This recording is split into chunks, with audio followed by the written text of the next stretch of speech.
তুর্য আর আহনাফ ইভানের উপর খুবই ক্ষুব্ধ। তুর্য রাগী কণ্ঠে বলল, তুই ইমনের পক্ষ নিচ্ছিস? তুই কি পাগল হয়ে গেছিস? ইভান বলল, আমার যা ভালো মনে হয়েছে আমি তাই করেছি। ইমন মাউসাদকে ভালোবাসে, তাহলে আমি কেন ওকে সায়ন্তনের ব্যাপারে ভাবতে বলবো? আহনাফ বলল, অবশ্যই ভাবতে বলবি। সম্পর্কে গিয়েছিল কেন ও? তুর্য ইমনের কাঁধে হাত রেখে বলল, ভাই, সায়ন্তনীর জন্য তোর একটুও খারাপ লাগছে না? আরেকবার ভেবে দেখ, মেয়েটা তোকে সত্যিই খুব ভালোবাসে। মাসিয়া আর সায়ন্তনী দুজনের মধ্যে সায়ন্তনী তোর জন্য বেশি উপযুক্ত।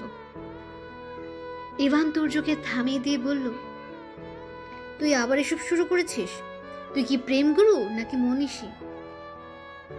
সবসময় তুই ওর জন্য ও ভালো হবে, এ ভালো হবে, এই জ্ঞানই দিতে থাকিস। তুই নিজের মাথায় তেল দে। ইমনের ব্যাপারে নাক গলাবি না। আমি ইমনের বড় ভাই, আমি জানি ওর জন্য কি ভালো কি খারাপ। এবার তাহমিদ বলল, ইভান, তুই তুর্যের সাথে এভাবে কথা বলছিস কেন? ও তো ভুল কিছু বলেনি। আমরা জানি তুই ইমনের বড় ভাই, কিন্তু আমরা কি ওর খারাপ চাইবো? আহনাফ বলল, তোরা এইসব তামাশাগুলো কখন বন্ধ করবি? মাহসাদ, শান্তনী, এই দুইটা মেয়েকে নিয়ে তোরা যেভাবে মিটিং করছিস, মনে হচ্ছে তোরা এদের উপরই পিএইচডি করবি। এ বাসায় কি আর কোনো বিষয়ে কথা হবে না? ইভান বলল, তুই চুপ কর আহনাফ, তোর জ্যোতি এসে আমাদের জীবনে কম ঝামেলা বাঁধায়নি। আহনাফ দাঁতে দাঁত চেপে বলল, অন্তত আমি ওর বিষয়ে এভাবে সালিশ বসাইনি। আমি ওই মেয়েটাকে চুপচাপ সহ্য করে যাচ্ছিলাম, কাউকে বলিনি যে আমার দম বন্ধ হয়ে যাচ্ছে। এবার ইমন বলল, এটাই আহনাফ, আমিও এটাই বলতে চাইছি। সায়ন্তনী ভালো, কিন্তু আমার জন্য উপযুক্ত না। ওর সাথে আমি মানসিক শান্তি পাই না। কেন পাই না আমি নিজেও জানি না, হয়তো মাউসাদকে ভালোবাসি তাই।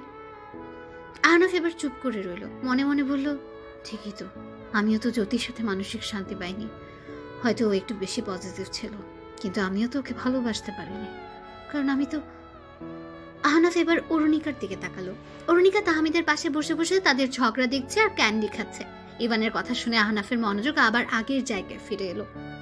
ইভান বলল, তোরা সবাই আহনাফকে জোর করে ওই মেয়ের সাথে বন্ধুত্ব করিয়েছিলি, ওকে প্রেম করতে বাধ্য করেছিস, কিন্তু আহনাফ তো ওর সাথে ভালো ছিল না। তাহলে সময় নষ্ট তো আহনাফেরই হয়েছিল। আরাফ ছাড়া আমরা কেউই এটা দেখিনি যে আহনাফ জ্যোতিকে ভালোই বাসে না। এটা দেখেছি যদি আহনাফের ব্যাপারে কতটা ডেডিকেটেড। ভাই, এক পক্ষের ডেডিকেশন দিয়ে সম্পর্ক চালানো যায় না, আর জোর করে কারো মনোযোগও পাওয়া যায় না। তাই আমাদের উচিত মন যেটা বলে সেটাই করা। আজ নিজের মনের কথা শুনলে ভবিষ্যতে কারো উপর দোষ দেওয়ার সুযোগ থাকবে না, কাউকে কিছু বলার জন্য ক্রেডিটও দিতে হবে না। আমি ভালো আছি, এটাই আমার জন্য যথেষ্ট। ইভানের কথায় সবাই নীরব হয়ে গেল। হঠাৎ তুর্য বলল, অন্তত এটা মিথ্যা না যে তুই নিজেই চাস না সায়ন্তনী আর ইমনের কোনো সম্পর্ক থাকুক? ইভান তুর্যের দিকে ভ্রুকুচকে তাকালো। তুর্য আবার বলল, যদি ইমন সায়ন্তনীকে ভালোবাসতো তবুও তুই এই সম্পর্কটা মেনে নিতি না। ইমন সহ সবাই তুর্যের দিকে তাকালো। ইভান বিনা দ্বিধায় বলল, হ্যাঁ, নিতাম না, কারণ ও আমাদের স্ট্যাটাসের না। তুর্য হেসে বলল, এটাই আমি শুনতে চেয়েছিলাম।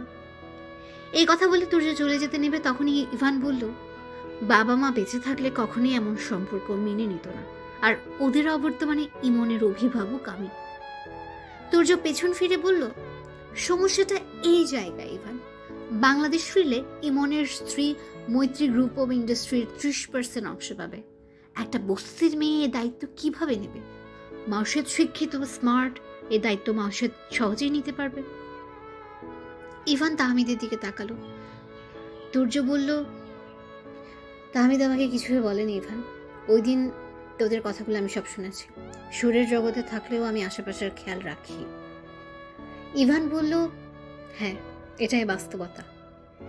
তুর্য বলল, তোর কথা এখন আমাদের ভালোবাসতে হলে স্ট্যাটাস দেখে ভালোবাসতে হবে। ইভান, আমি আজ বুঝেছি আমাদের গ্রুপের এত শত্রু কেন ছিল।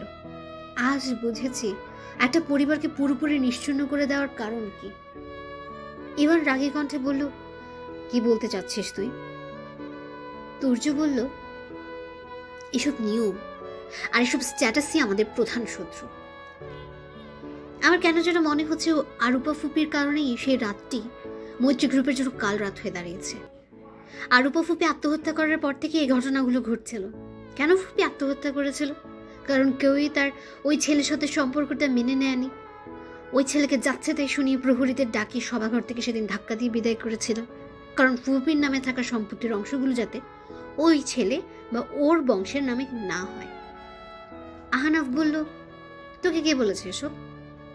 তুর্য বলল, গিটারের সুর তুলতে ব্যস্ত থাকলে আমি সেই রাত এখনো ভুলিনি, শুধু তোরাই ভুলে গেছিস। রোজা শুরু হয়ে গেছে। রোজা নিয়ে অরুণিকার অনেক আগ্রহ।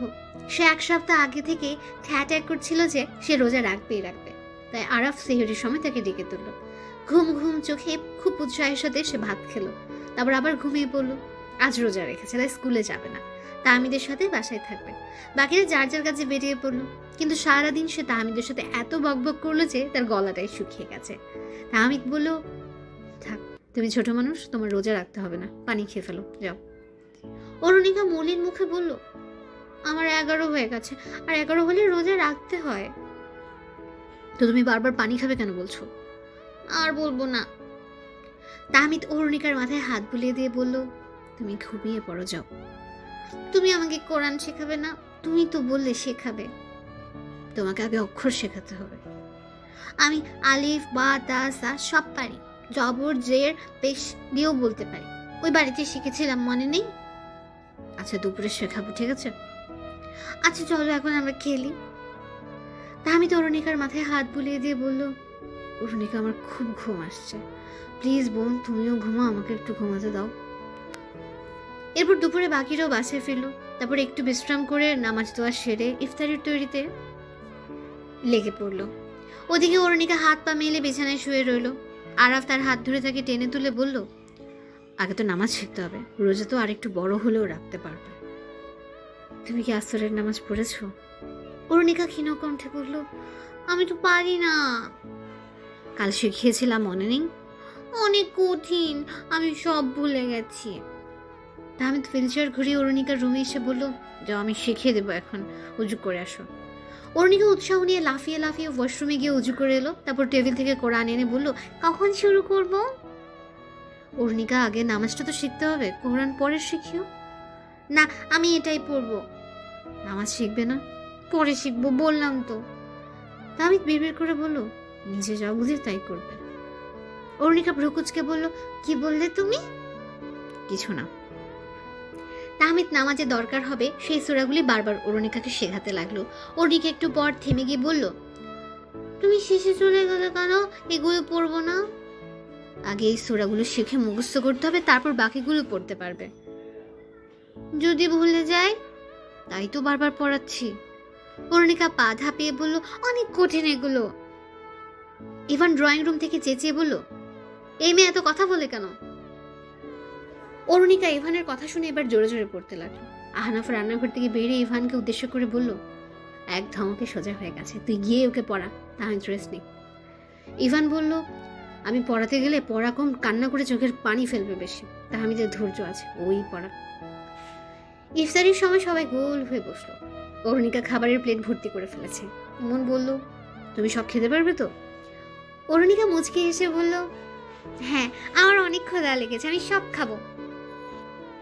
দেখবো তো, পুরো প্লেট যাতে খালি দেখি। আজান দেওয়ার পর সবাই ইফতারি শুরু করলো। অরুণিকা অল্প একটু ছোলা আর পেঁয়াজও খেয়ে এদিক ওদিক তাকাতে লাগলো। তারপর আস্তে আস্তে করে এক এক চামচ ছোলা আরাফের প্লেটে তুলে দিল। আরাফ ভ্রুকুচকে অরুণিকার দিকে তাকালো। অরুণিকা অন্যদিকে তাকিয়ে পেঁয়াজু খাওয়ার ভান ধরলো। ইভান রান্নাঘরে যেতেই সে কিছু পেঁয়াজু আর বেগুনি তার প্লেটে দিয়ে সবাইকে ইশারায় চুপ থাকতে বলল। ইমন বলল, কেউ একজন বলেছিল আমি সব খাবো। অরুণিকা মুখ ছোট করে বলল, না, আমি তো খেতামই, কিন্তু পরে ভাবলাম আমি এখন ছোট, আমার তো এত শক্তি লাগবে না, তোমরা তো মোটা মোটা বই পড়ো, অনেক কাজ করো, তাই তোমাদের খাওয়াচ্ছি। আচ্ছা পণ্ডিত মশাই, এবার যা খেতে পারেন তা তো অন্তত খান। অরুণিকা পেটের উপর হাত রেখে বলল, আর একটু খেলে আমার ঠুস করে পেট ফেটে যাবে। ইভান রান্নাঘর থেকে আসতে অরুণিকার মুখটা চুপসে গেল। সে আবার চামচ হাতে নিয়ে ছোলাগুলোকে প্লেটের মধ্যেই ঘোরাতে লাগলো। আরও অরুণিকার জন্য আলাদা প্লেটে হালিম তুলে রেখে তার হাত থেকে চামচ নিয়ে বলল, থাক, জোর করে খেতে হবে না, পরে খেও, আমি তোমার জন্য তুলে রেখেছি, যাও এখন রেস্ট করো। রোজা শুরু হওয়ার পর থেকে ইফতারির পর প্রতিদিন শতাব্দী বাসায় চলে আসে, আর ছজনই অরুণিকাকে শতাব্দীর কাছে রেখে তারাবি পড়তে চলে যায়। রোজা রেখে সকালে ক্লাস, বিকেলে কাজ, রাতে তারাবি পড়ার পর কারোর শরীরে বিন্দু মাত্র শক্তি অবশিষ্ট থাকে না। এদিকে সায়ন্তনী দোকান বন্ধ রাখেনি, কারণ এটাই তার জীবিকার পথ। আর আরাফও প্রতিদিন দূর থেকে এসে সায়ন্তনীকে দেখে চলে যায়। দিন দিন সায়ন্তনী শুকিয়ে যাচ্ছে। আরাফের খুব ইচ্ছে করে তার পাশে বসে দুদণ্ড কথা বলতে, কিন্তু কোনোভাবেই সাহস পায় না। কয়েকদিন পর তারাবি পড়ে বাসায় আসার পর সবাই বসার ঘরে এক এক জায়গায় বসে পড়ল। শতাব্দী চুল ঠিক করতে করতে বলল, আমি যাচ্ছি তাহলে। দুর্য বলল, একটু বসো, আজ এত তাড়াহুড়ো করছো কেন? মা ফোন করেছে, বলেছে পাশে পিসি মা আসবেন। আসলে আসবে। না বাবা, তুমি বুঝো না এসব।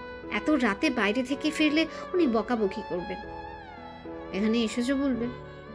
শতাব্দী মুখ বাঁকিয়ে বলল, পিসিমা মা বাবার মতো এসব মানে না গো, উল্টো মায়ের কান ভরবে। এমনিতে স্কুল পাস করার পর থেকে বিয়ে বিয়ে করে মাথা খেয়ে ফেলছে। আমার তো ছোট বোন আছে, আমার বিয়ে দিলেই তো তার বিয়ে হবে।